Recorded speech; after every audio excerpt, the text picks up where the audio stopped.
আসসালামু আলাইকুম। স্বাগত জানাচ্ছি সহজ ভাষায় এজেন্সির পক্ষ থেকে আমি মৌমিতা। আজকে আমি আপনাদেরকে একটি টি-শার্ট ডিজাইন করে দেখাবো। টি-শার্টটি একটি ভ্যালেন্টাইন্স ডে স্পেশাল। তো চলুন কথা না বাড়িয়ে ডিজাইনটি শুরু করি।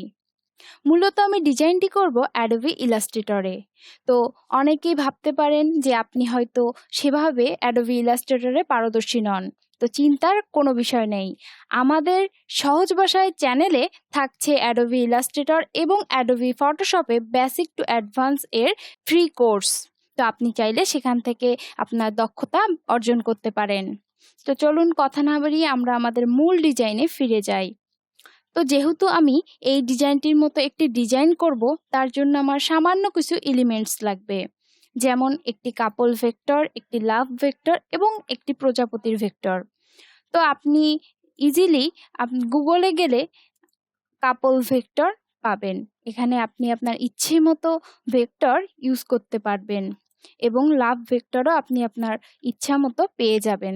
তো দেখিয়ে দেই যে কিভাবে আপনি কপি করে সেটা ভেক্টর হিসেবে কাজ করবেন। তো প্রথমেই কপি করে আপনি যখন ইলাস্ট্রেটরে নিয়ে যাবেন, তারপর এটিতে ইমেজ ট্রেসে গিয়ে স্কেচেস আর্ট করলে দেখতে পারবেন এর যে সাদা ব্যাকগ্রাউন্ডটি ছিল সেটি রিমুভ হয়ে গেছে। দেন আপনাকে এক্সপান্ড করতে হবে এবং এক্সপান্ড করার পর এটাকে আনগ্রুপ করে যে বাড়তি অংশগুলো রয়েছে সেটাকে আমাদেরকে কেটে দিতে হবে। হয়ে গেল আমাদের মন মতো একটি ভেক্টর। আপনি চাইলে ফ্রি পিক থেকেও ডাউনলোড করতে পারেন, বাট আমার কাছে এটাই সহজ উপায় মনে হয়। তো চলুন কথা না বাড়িয়ে ডিজাইনটি শুরু করি। প্রথমে আমাদেরকে একটি ইলিপস টুল নিতে হবে। তো আমরা একটি ইলিপস টুল নিব। আপাতত এটির রং রাখবো সাদা, পরে আমরা আমাদের মন মতো ডিজাইন বসিয়ে দিব। তারপর আমরা যেহেতু এখানে বিভিন্ন কালার ইউজ করব, তাই আমাদেরকে এটাকে কিছু ভাগে বিভক্ত করতে হবে। তাই আমাদের একটা রেক্ট্যাঙ্গেল শেপ নিতে হবে। তারপর এটাকে আমরা কপি করব অল্টারের সাহায্যে। কিবোর্ডে অল্টার কি প্রেস করলে এটা কপি হবে এবং শিফট বাটন প্রেস করলে এটা ঠিক সোজাসুজি কপি হবে। দেন কন্ট্রোল দিয়ে আমরা এটার ডুপ্লিকেট করব। তো মোট আমাদের 6টা লাগবে। তো এই 6টিকে আমরা একটা গ্রুপ করে নিব এবং এই সার্কেলটার সাথে অ্যালাইন করে নিব। তো আমাদের অ্যালাইন করা হয়ে গেছে। এবার আমরা শেপ বিল্ডার টুলের সাহায্যে এটিকে কেটে নিব। তো আমরা আমাদের সুবিধার্থে ডিজাইনটিকে একটু জুম করে দেখিয়ে দিচ্ছি। কিবোর্ডে যখনই আমি অল্টার বাটন প্রেস করব, তখনই দেখবেন একটি মাইনাস চিহ্ন দেখা যাচ্ছে। তার মানে আমরা অল্টার বাটন প্রেস করে যদি ক্লিক করি, তাহলে আমরা এই অংশগুলোকে কাটতে পারবো। খুব ইজিলি কাটা যায়, আরো অনেকভাবে কাটা যায়, বাট আমি এটাকে বেশি সহজ মনে করি। দেন আমরা আমাদের যে অংশগুলো বাড়তি আছে সেগুলোকে কেটে ফেলবো। টি-শার্ট ডিজাইন কিন্তু অনেক ইজি। আপনি যদি কিছুদিন প্র্যাকটিস করেন, আপনি হয়ে উঠবেন টি-শার্ট ডিজাইনে পারদর্শী। আপনি টি-শার্ট ডিজাইন করে অতি সহজেই ফ্রিল্যান্সিং ক্যারিয়ারে সাকসেস হতে পারেন। তো আমি এখানে আইড্রপার টুল থেকে কালারগুলো সিলেক্ট করে নিয়ে নিচ্ছি। ডিজাইনটি খুবই সিম্পল হবে, বাট দেখতে লাগবে অনেক সুন্দর। যারা ভাবছেন যে আপনি ডিজাইন পারেন না, তাদেরকে বলবো বেশি করে প্র্যাকটিস করুন। আপনার প্র্যাকটিসই আপনাকে পারফেক্ট করে তুলবে।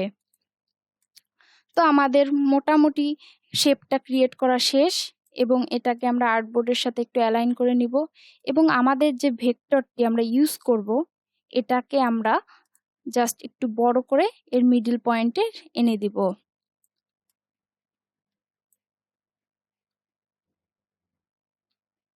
এটাকে এবার অ্যালাইন করে নিব।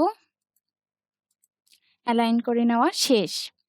তো আপনি চাইলে এটাকে শেপ বিল্ডার টুল দিয়ে কাটতে পারেন, কারণ আমরা একটা গ্রাঞ্জি এফেক্ট ইউজ করব, যার কারণে আমি এটাকে শেপ বিল্ডার টুল থেকে কেটে দিব। শেপ বিল্ডার টুলের শর্টকাট কি হচ্ছে শিফট এম। আপনি কিবোর্ডে শিফট এম প্রেস করলেই শেপ বিল্ডার টুল আপনি পেয়ে যাবেন এবং অল্টার প্রেস করে আমরা এগুলোকে মাইনাস করে নিব। তো হয়ে গেছে আমাদের ডিজাইন। এবার আমরা এখানে একটা গ্রাঞ্জি এফেক্ট ইউজ করব, কিন্তু সেটা কিভাবে দেখিয়ে দিচ্ছি। আপনি যখন ফ্রি পিকে যাবেন তখন গ্রাঞ্জি এফেক্ট লিখে সার্চ দিলে অনেক গ্রাঞ্জি এফেক্ট পাবেন, যেগুলো আপনি ফ্রিতে ডাউনলোড করে নিতে পারবেন। আমি একটি ফাইল ফ্রিতে ডাউনলোড করে আগেই রেখে দিয়েছিলাম, এই যে এইখানে।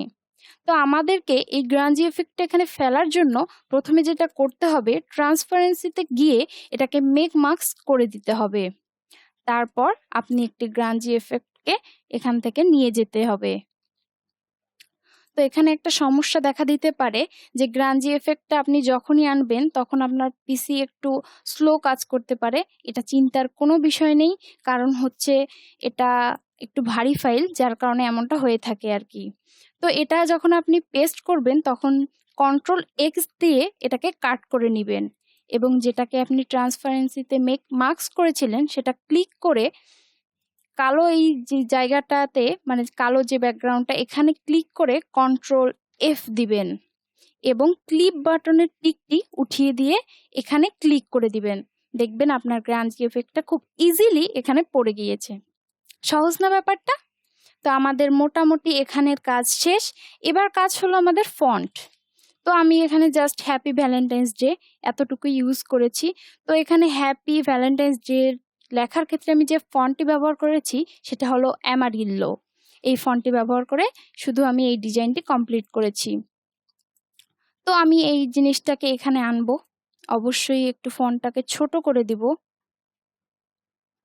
ছোট করে দিয়েছি এবং এটাকে মিডিল বরাবর করব।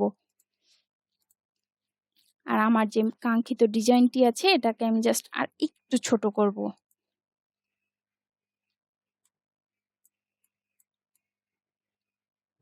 তো এবার আমি এই হ্যাপি লেখাটিকে প্রথমেই অবজেক্ট থেকে এক্সপান্ড করে নিব, এবং এক্সপান্ড করার পর আমি আবার অবজেক্ট থেকে পাথ, অফসেট পাথ থেকে আমি 5 পিক্সেল এবং রাউন্ড শেপে করে নিব, এবং এটার কালার দিব আমি রেড। এরপরে আমি যেহেতু আরো একটা স্ট্রোক দিতে চাচ্ছি, তো আমি আবারও পাথ থেকে অফসেট পাথ এবং সেখান থেকে আবারও সেম ভাবে করে আমি জাস্ট কালারটা চেঞ্জ করে দিলাম। হয়ে গেল আমার একটা লেখা। তো আমার এই লেখাটি শেষ, এই লেখাটার পালা শেষ। এবার ভ্যালেন্টাইন্স লেখাটা। তো এই ভ্যালেন্টাইন্স লেখাটিকে আমি একটু কার্ভ করব। তো কার্ভ করার জন্য আমাকে যেটা করতে হবে সেটা হলো আমাকে এখান থেকে মেক এনভেলপে ক্লিক করতে হবে, এবং ক্লিক করার পর আমি একটি অপশন দেখতে পাবো। তো আমি এটাকে একটু একটু কম কার্ভ করব, কারণ হচ্ছে এতটা কার্ভ আমার লাগবে না মেবি। তো আমি জাস্ট, আপনি আপনার ডিজাইন অনুযায়ী এটাকে সাজিয়ে দেখবেন যে ঠিক কতটা ডিজাইন কার্ভ করার দরকার পড়ে আর কি, সেই অনুযায়ী আপনি এটাকে কার্ভ করবেন।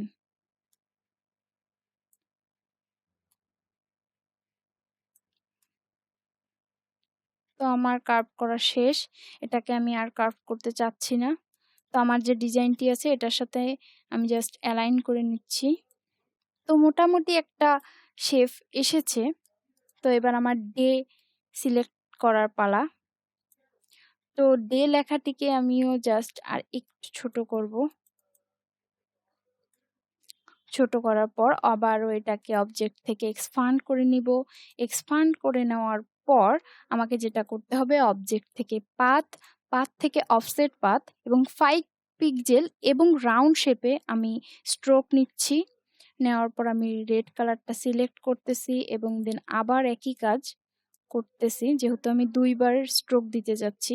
ডিজাইন মূলত আপনার পর, আপনি আপনার মনের মতো করে ডিজাইন করতে পারেন যদি আপনি ইলাস্ট্রেটরের টুলসগুলো সম্পর্কে সঠিকভাবে গাইডলাইন পেয়ে থাকেন। তো না, গাইডলাইন যদি সঠিকভাবে না পেয়ে থাকেন টেনশনের কোনো কারণ নেই। আমাদের চ্যানেল যদি আপনি ফলো করেন তাহলে ঠিকই আপনি পেরে যাবেন ইনশাআল্লাহ। তো আমি জাস্ট একটু শেপ দেওয়ার চেষ্টা করছি ঠিক করে। হ্যাঁ, আমার ডিজাইন মূলত প্রায় কমপ্লিট, জাস্ট একটু বাকি। আমি জাস্ট এই এলিমেন্ট দুটো ইউজ করব। তো এলিমেন্ট দুটো ইউজ করব, আমি একটা করব এখানে এবং একটা করব ডে এর ওইখানে। তো আগে আমি এটাকে রেড কালারে কনভার্ট করি। করার পর আমি এটিকে আরেকটা গ্রুপ করে নিয়ে যাব এখানে। সরি, গ্রুপ না, কপি। তো এই দুটিকে গ্রুপ করতে হবে আমার। আপনি শিফট বাটন চাপলে কিন্তু দুটো গ্রুপ করতে পারবেন।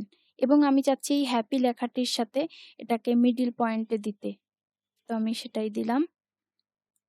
তো আমি এটাকে চাইলে গ্রুপ করে দিতে পারি।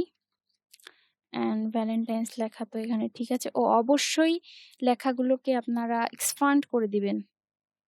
এক্সপান্ড আপনাকে করতেই হবে। তো এবার ডে লেখার এখানে আমি জাস্ট একটা এলিমেন্টস আবার ইউজ করছি। এটা আপনার মনের উপরে আসলে। তো আমি এখানে আরেকটা নিয়েছি, কিন্তু এটাকে আমি রোটেট করব। রোটেট করার জন্য এখান থেকে ট্রান্সফার থেকে রিফ্লেক্ট। তো রিফ্লেক্ট করে আমি জাস্ট সরি কপিতে চাপ দিয়েছি, বাট সমস্যা নেই, আমার তো লাগবেই। তো এই দুটোকে জাস্ট আমি ধরে গ্রুপ করব এখন। তো এই দুটো জাস্ট মিডল পয়েন্টে আনি এবং কন্ট্রোল জি এবং ডে এর সাথে এটাকে অ্যালাইন করে দিব। তো আমার মোটামুটি ডিজাইন শেষ। অ্যান্ড আমার মনে হয় এটাকে আমার জাস্ট আর একটু ছোট করার দরকার। তো আমি জাস্ট সামান্য একটু ছোট করব যাতে ঠিকঠাক থাকে। তো এবার আমি আবার একটু অ্যালাইন করে নিব। শেষ। আমার ডিজাইন কিন্তু মূলত শেষ। তো আমি এগুলোকে জাস্ট একটু মিডল পয়েন্টে আনার চেষ্টা করছি। সরি, মিডল পয়েন্টেই আছে। তো আমার ডিজাইন মূলত শেষ। তো আমি এই রকমই ডিজাইনটি করেছি এবং এখানেও সেম ডিজাইনটি করে দেখালাম। এবং আমি যে ফন্টটি ইউজ করেছি সেটা হলো অ্যামারিল্লো। তো আশা করি সবাই বুঝতে পেরেছেন। আর অবশ্যই টি-শার্ট ডিজাইনের ফাইল যেটি আপনি বায়ারকে জমা দেবেন সেটি CMYK তে থাকবে, কারণ প্রিন্ট করা যে ডিজাইনগুলো প্রিন্ট করা হবে সেগুলো অবশ্যই CMYK মোডে থাকতে হবে। তো আশা করি আপনারা সবাই বুঝতে পেরেছেন। যদি ভিডিওটি ভালো লেগে থাকে অবশ্যই লাইক, কমেন্ট এবং শেয়ার করবেন এবং সহজ ভাষায় চ্যানেলের পাশে থাকবেন। ধন্যবাদ।